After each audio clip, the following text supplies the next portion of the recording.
Hello বন্ধুরা, আসসালামু আলাইকুম। সবাই কেমন আছেন? আশা করি সবাই ভালো আছেন। আজকে আমি করে দেখাবো ঈদ স্পেশাল একটি রেসিপি। আজকে করে দেখাবো ফুল পিঠা। আবার কেউ কেউ শিরিষ পিঠা হিসাবেও চিনে। এটা শিরিষ দিয়ে তৈরি হয়, তার জন্য শিরিষ পিঠা বলেও ডাকে। তো আজকে আমি খুব সহজভাবে এই রেসিপিটি শেয়ার করে দেখাবো, আর খুব অল্প সময়ে কীভাবে ঝটপট এই রেসিপিটি তৈরি করে নিতে হয় আমি দেখিয়ে দিব। আর প্রতি ঈদেই যদি এরকম একটা ফুল পিঠার রেসিপি তৈরি করে রাখেন তাহলে কিন্তু মন্দ নয়। তো এরকম হাতের তৈরি পিঠাগুলো কিন্তু খেতে ভালোই লাগে।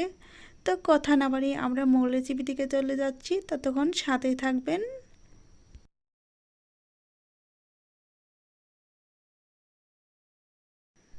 পিঠা তৈরির জন্য প্রথমে আমি এখানে হাফ কেজি সিদ্ধ চাউল আমি 24 ঘন্টা আগে ভিজিয়ে রেখেছিলাম, আর 24 ঘন্টা পর আমি এই চাউলটা ভালোভাবে ধুয়ে তারপর পরিষ্কার করে নিয়েছি। আর চাউলটা এত নরম